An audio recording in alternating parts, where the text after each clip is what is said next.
Test match rugby is back this weekend, folks, with Japan hosting the All Blacks. It is a somewhat experimental All Blacks side with a number of changes from the team that last played over in the Rugby Championship. And for the Japanese, Eddie Jones continues this theme of basically revamping this Japanese squad. If you're a Super Rugby fan of old and are used to seeing a bunch of these guys from the likes of the Sunwolves, the vast majority of the squad you will not be familiar with, because I think there's only 3 guys left, at least in the starting 15, who ever played for that side. But we'll go through the squads, some of the stats, recent history predictions. You guys can let us know your thoughts. Subscribe to the channel if you haven't done so yet, because more rugby predictions and previews and stats and whatnot certainly coming your way. So Japan, 14th in the world, coming off a Pacific Nations Cup campaign, which was a little bit disappointing. They made the final, but got pretty well beaten by Fiji at home in that final. But as I said, Eddie Jones is in the process of basically getting rid of the old guard and bringing through some of the young talent, which is something that Jamie Joseph was a little bit criticised in lacking doing. Kind of kept some of the old guard around too long and didn't invest in the youth that was coming through in Japan. They have got Okabe, Sakate and Takeuchi in the front row. They are certainly going to be under pressure because the All Blacks have picked a rather large front row. Like the Japanese tight head, I think is 115 kilos, whereas the All Blacks one is 140. So there's a bit of a size difference in the front row. They'll be looking for quick ball at scrum time, get the ball out of there basically. Second row, however, is pretty tall. Wanga and Derns, these guys are both over 2 meters. So they're kind of gone are the days, if you remember back to that 2019 Rugby World Cup, where I don't think the Japanese second row had anyone even near 2 meters. They've actually genuinely got some proper tall timber, and these guys are both pretty good players. And then add to the fact that they've got Amato Fakatava playing number 6. He has played lock for Japan in the past. Now he's 6'4", 6'5"-ish, so he's 195 centimeters tall. He is in that kind of can play lock, can play loose forward hybrid range. So they have got a decently tall guy there at number 6. So they are giving themselves some line-out options, and he is also really a good ball carrier. Himeno is one guy New Zealand fans will be familiar with. He's played for the Sunwolves and he's played over here for the Highlanders. He will be looking to threaten at the breakdown certainly. And then Makisi, blockbusting ball carrier there at number 8. So that is the Japanese forward pack. Fujiwara and Tatekawa are the 9-10 combo. They, at least in the last few games of the Pacific Nations Cup, were the preferred 9-10. And like Tatekawa at 34, he captains the side. He's the veteran. He's kind of been there and done this before. He has played for the Sunwolves as well, so he will be one familiar face to people who don't follow Japanese rugby that much. I put my hand up in that area to a degree. I did watch the Pacific Nations Cup, but I don't watch the Japan League One. Midfield of McCurran and Riley is certainly the preferred one of Eddie Jones at the moment. They played together, I think, pretty much the entire Pacific Nations Cup, and Riley is a really dangerous ball carrier. They asked Ruben Love and Proctor, the two of the guys Love's getting his first game, and then Proctor his second for the All Blacks in this game. They asked them who they were looking out for, and they answered the question pretty well. Love singled out Dylan Riley, and I think rightly so. He's been in scintillating form. He's been getting line breaks. He's been setting up other guys. Really, really dangerous at 13. The All Blacks will need to be careful. Nakabula, Fijian right winger. Kind of a lot of teams around the world have Fijian right wingers, and the Japanese team is no different. He's kind of one of the veterans at this point. I think he's about 30, one of the kind of older guys in the squad. And then on the left wing, they've got Malo Tuitama, who is the guy that Proctor highlighted because apparently they used to room together back when they were over here in New Zealand. He scored 3 tries in 4 games in the Pacific Nations Cup, so is certainly one guy to look out for. And then they've got the youngster Yazaki, 20-year-old, who I think only featured against Canada recently. He is there at fullback, so certainly a little bit of pressure on him.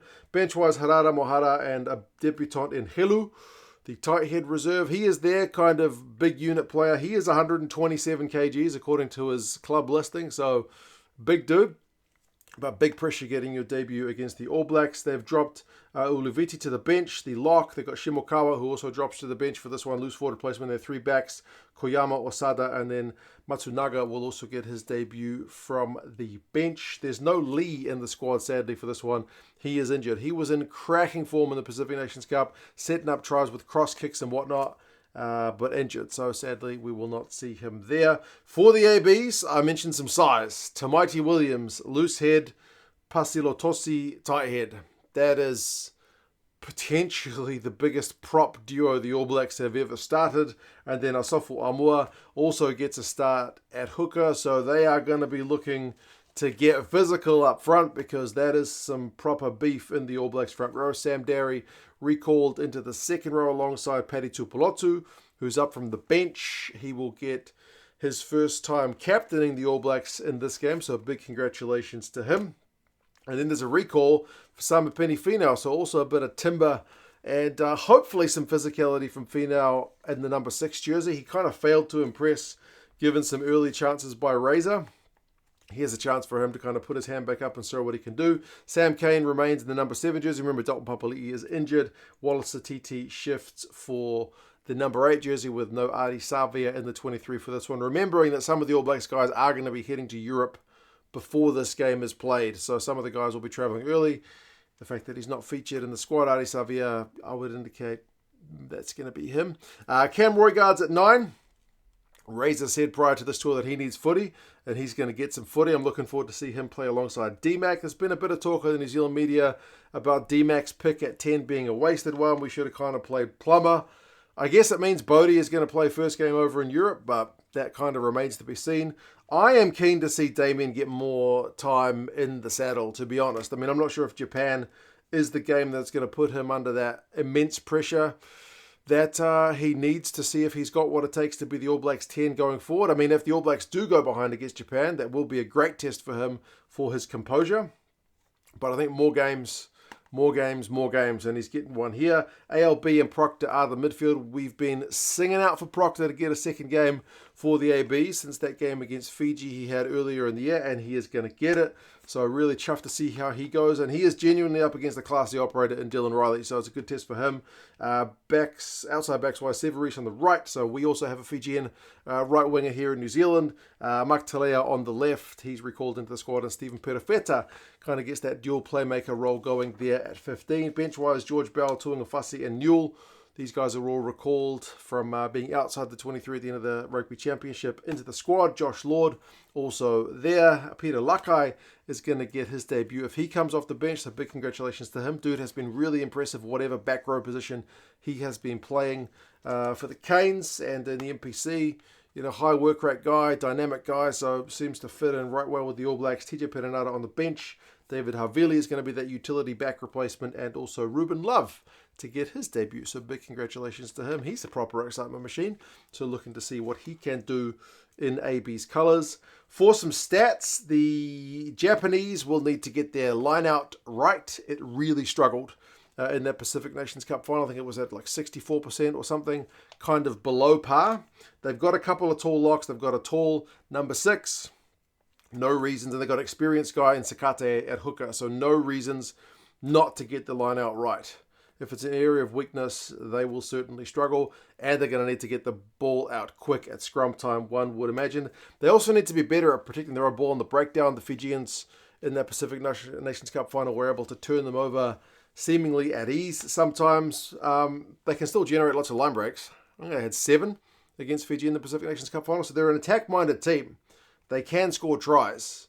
But, some of the fundamental stuff in terms of the breakdown, in terms of the set piece, line-out-wise, was struggling in that big game of their year. For the All Blacks, you've got to feel like the final 20 minutes is going to be a focus. It's been a big old area weakness in that Rugby Championship campaign. Cost them a few games, not being able to see out games, not being able to protect leads, just not being able to score points in the final 20. They did score 1 try in that final game of the Rugby Championship, but it's not been an area of strength, which traditionally it has been for All Black sides. They haven't been kicking that much.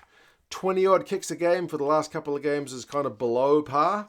Most teams kick 24, 25 times. Some teams get up to 30, so it's not been that much kicking, but against Japan, they may opt to run it more than kick it. And they really, like, the All Blacks are fine at generating defenders beat and generating line breaks and whatnot, but it is converting those chances into points, that kind of clinical edge that the All Blacks need to show here against Japan.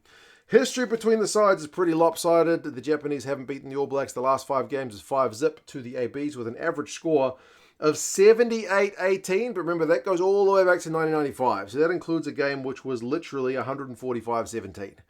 If you want to see the difference between the sides over time and how Japan has improved, you just got to look at the points difference. So 1995, the difference is 128 points. 2011, a lot later, it's 76 points difference. 2013, it's a 48-point difference. 2018, it's a 38-point difference. And the most recent clash a couple of years ago in Tokyo was 38-31. So only a 7-point difference for the AB. So the margin of victory for the ABs has narrowed every game over the last 5 games.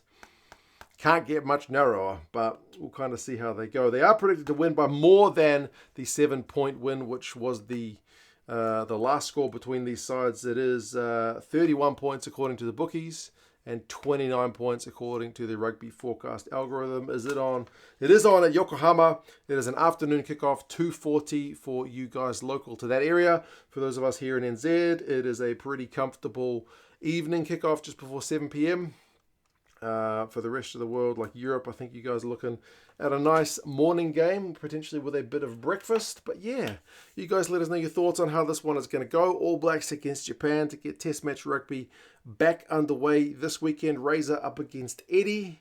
How do you think the All Blacks go with their changes and this young Japanese side? Can they be a bit of a fly in the ointment for the All Blacks this weekend? You guys let us know your thoughts, and I'll talk to you guys again soon. See you later.